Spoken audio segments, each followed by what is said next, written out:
Good morning students, स्वागत है आप सबका हमारे यूट्यूब चैनल पर जिसका नाम है सौरभ क्लासेस फॉर हिस्ट्री। आज मैं बीए सेमेस्टर 1 के बच्चों के लिए पेपर CC2, हमारा CC1 पूरा कंप्लीट हो चुका है ऑलमोस्ट।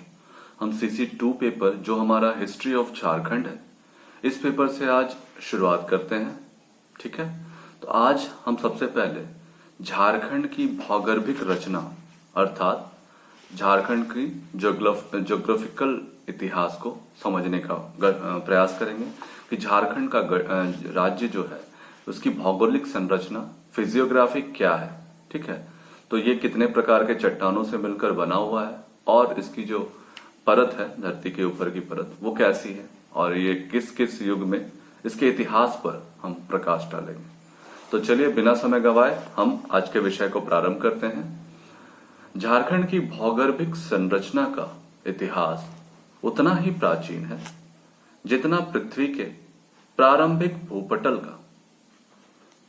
वस्तुतः कालक्रम के आधार पर झारखंड को निम्नलिखित 7 वर्गों में विभाजित किया जाता है। झारखंड के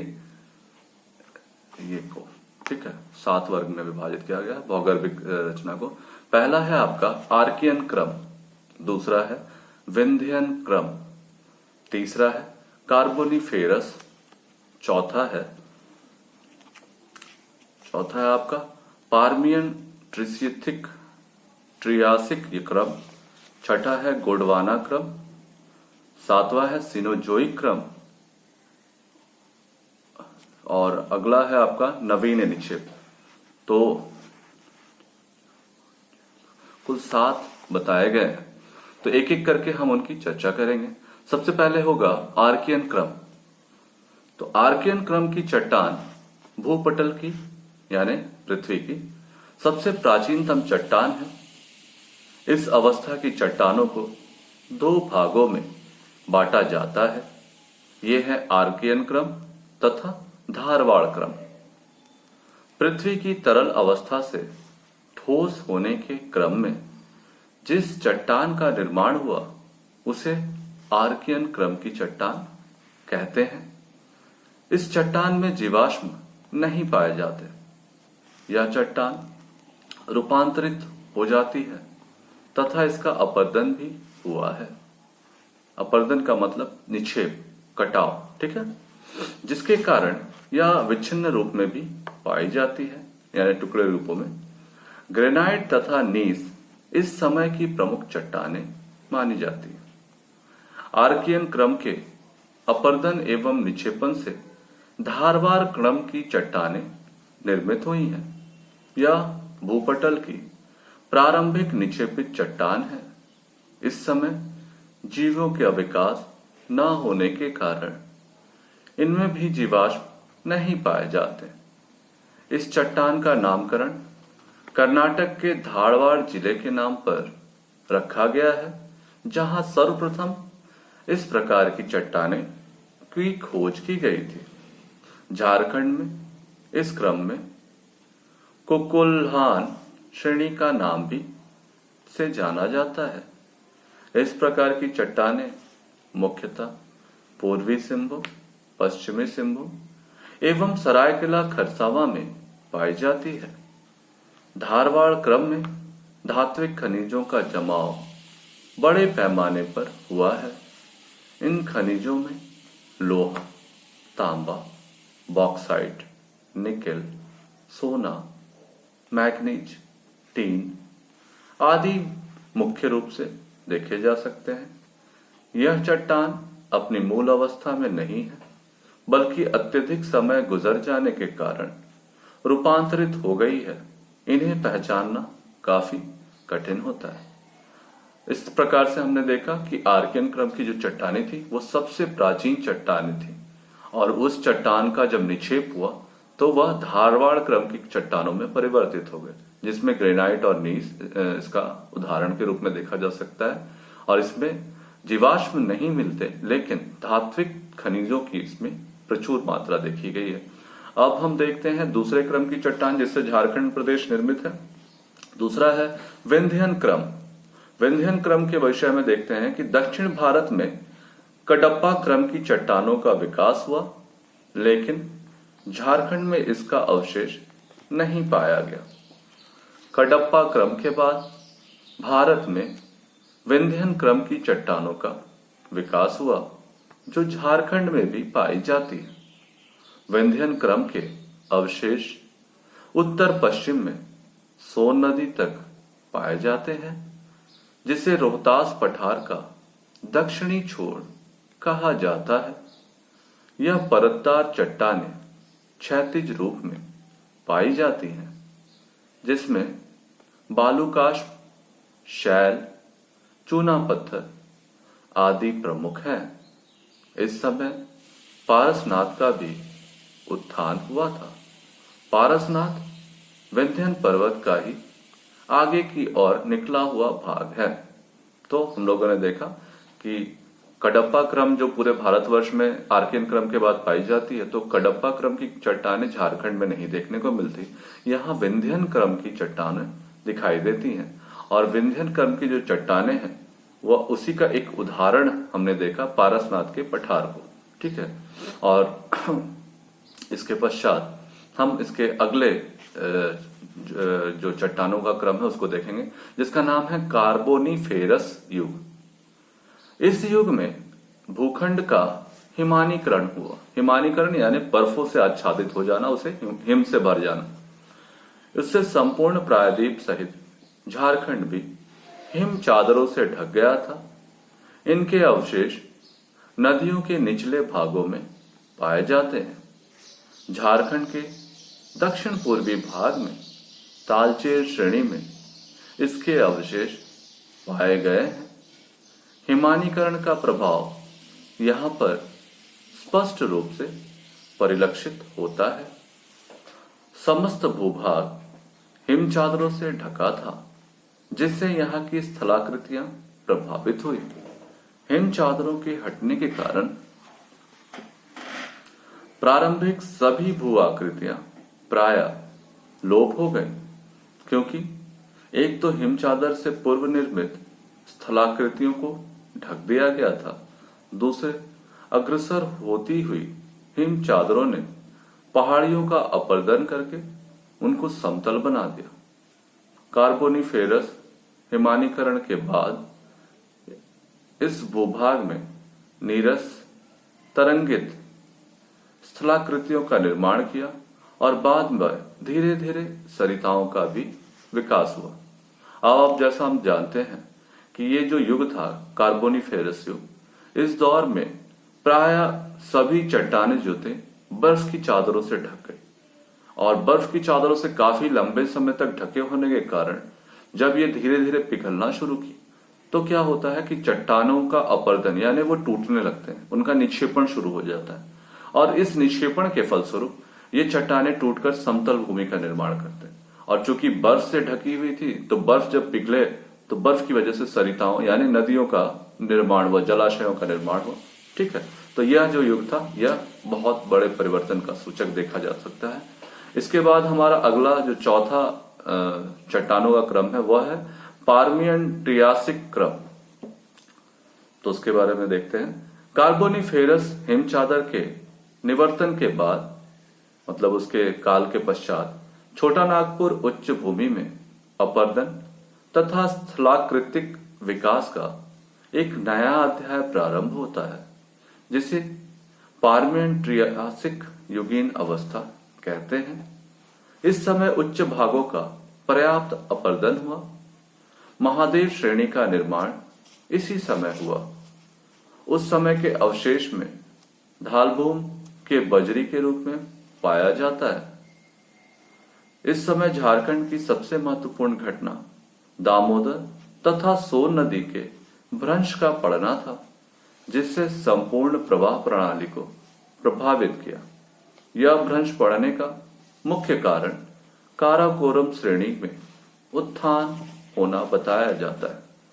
तो इस प्रकार से पार्मियन ट्रियासिक जो क्रम है वो कार्बोनिफेरस युग के पश्चात की अवस्था है। उसमें हम लोगों ने देखा कि दामोदर जो क्षेत्र था, दामोदर और सोन नदी का क्षेत्र, उसमें भ्रंश पाया गया।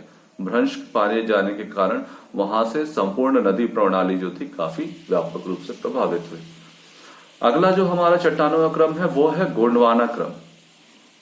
पार्मियन तथा जुरासिक काल के बीच को गोंडवाना काल कहा जाता है।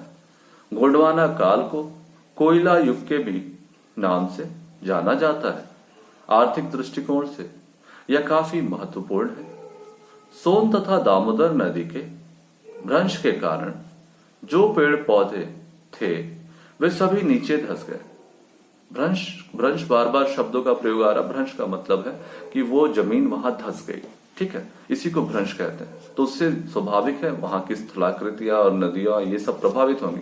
तो देखिए गोंडवाना क्रम में क्या होता है कि दामोदर नदी के भ्रंश के कारण जो पेड़ पौधे थे वे सभी नीचे चले गए और कालांतर में, अर्थात कहने का मतलब है भूमि में भूकंप आया, अर्थात भूकंप हो सकता है या अचानक वहां की जमीन धंस गई, बैठ गया, तो ऊपर की जो वनस्पतियां जो थी वो सारी वनस्पतियां जो थी उस भ्रंश के अंदर, धरती के अंदर समा गए। और इसके समाने से आगे क्या होता है कि पेड़ पौधों के नीचे धंस जाने तथा कालांतर में वे कोयले के रूप में परिवर्तित हो गई। अतः इन नदियों की घाटियों में कोयले का विस्तृत निक्षेप पाया जाता है।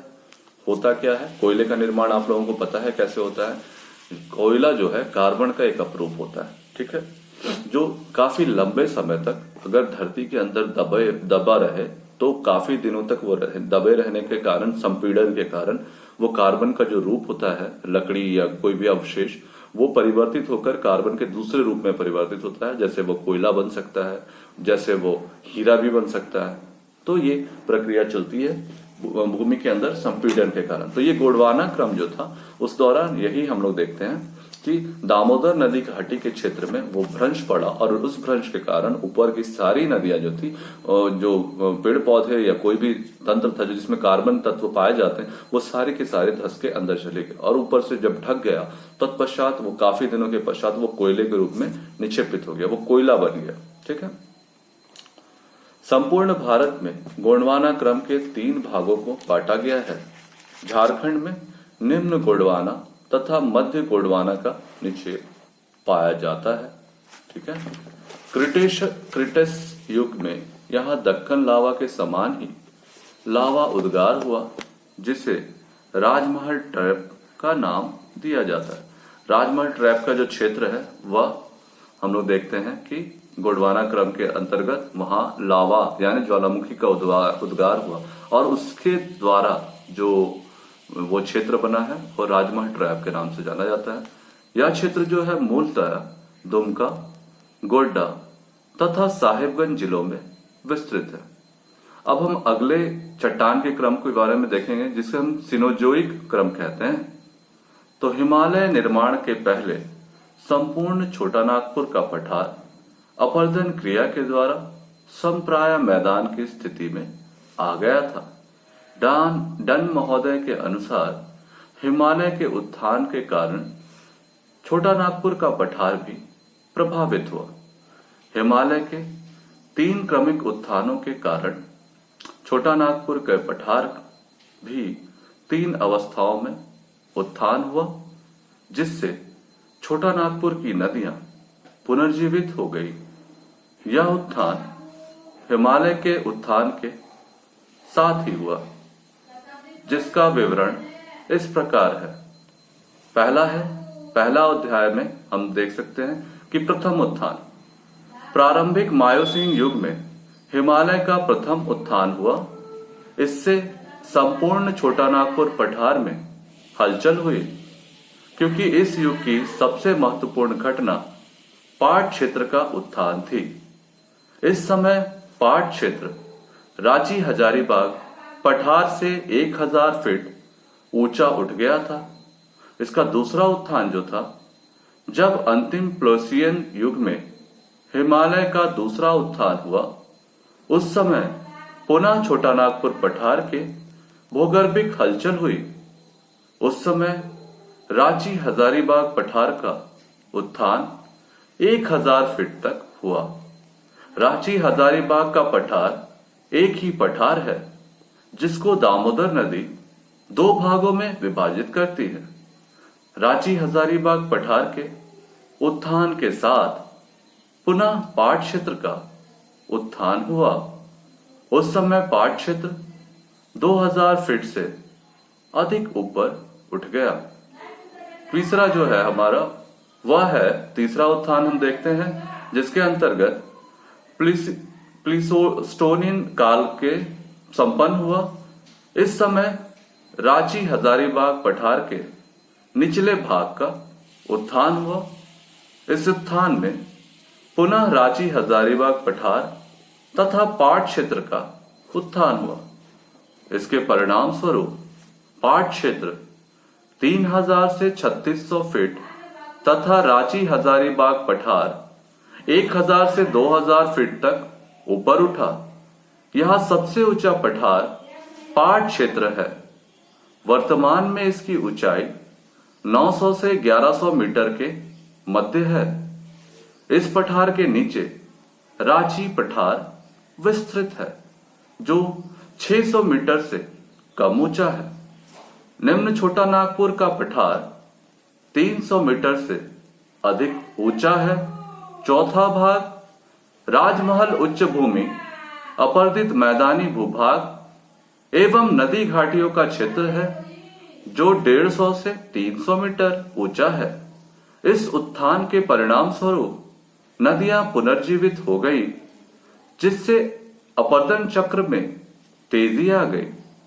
स्वर्ण रेखा, काची, रारू, उत्तरी कोयल तथा शंख नदियों के ऊपरी मार्ग में जलप्रपात पठार के किनारे विसर्प तथा पठार के दूसरे भाग में स्कर्प की स्थिति में आदि में उत्थान के प्रमाण मिलते हैं। और इसका जो हमारा अंतिम निक्षेप है, जो अंतिम चट्टानों का क्रम है, वह है नवीन निक्षेप। इसमें हम लोग पाते हैं कि पठारी भाग जो अपर्दन के कारण मैदान की स्थिति में आ गया, वह कहीं कहीं पर ग्रेनाइट के उच्च भूभाग पाए जाते हैं, जिसे मोनोडॉक कहा जाता है।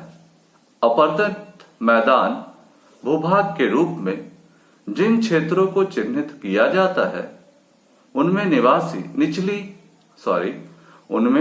निचली उत्तरी कोयल बेसिन, देवघर का अपर्दित निम्न भूभाग, अजय बेसिन, पंच परगना मैदान तथा शंख एवं दक्षिणी कोयल बेसिन क्षेत्र सम्मिलित है। राजमहल की पहाड़ियां जो बेसाल्ट की बनी हुई हैं, अपर्दित हो गई, जिसके कारण उसका निम्न भाग इसी में सम्मिलित हो गया। समस्त क्षेत्र का वर्तमान स्वरूप नदी अपर्दन क्रिया का परिणाम है।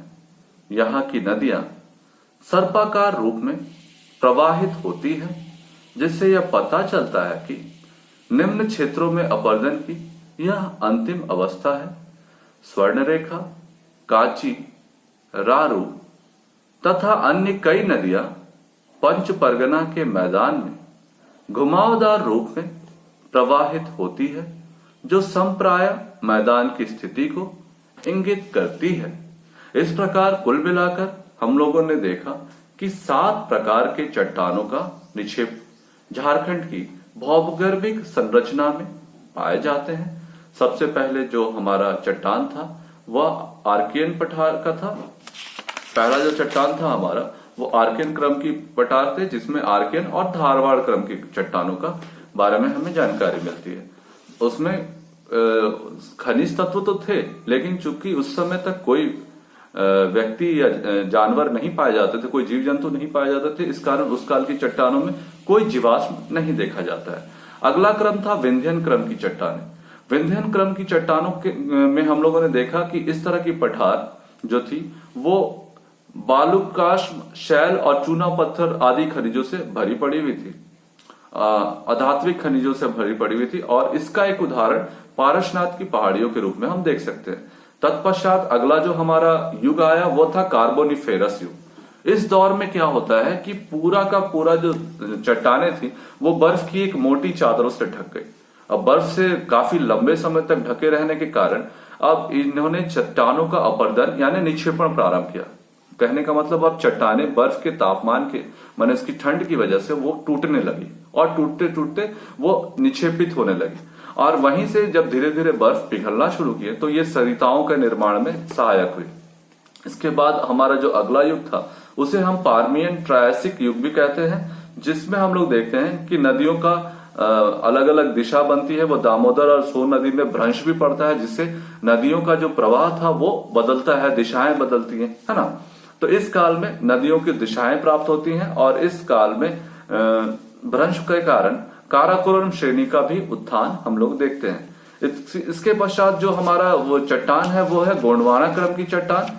इस क्रम की चट्टानों को बेसिकली हम लोग जब नदियों में या विभिन्न क्षेत्रों में दामोदर नदी और सोन नदी के क्षेत्रों में जब भ्रंश पड़ा, भ्रंश का मतलब दरार पड़ना या धंस जाना, तो उसमें जो भौगर्भिक पेड़ पौधे या जो भी जलवायु के ऊपर में जो कार्बन के रूप थे वो जब धरती के अंदर समा गए और काफी दिनों तक दबे रह गए तो वो उस कार्बन के दूसरे रूप में परिवर्तित हो गए, अर्थात वे कोयले में कन्वर्ट हो गए।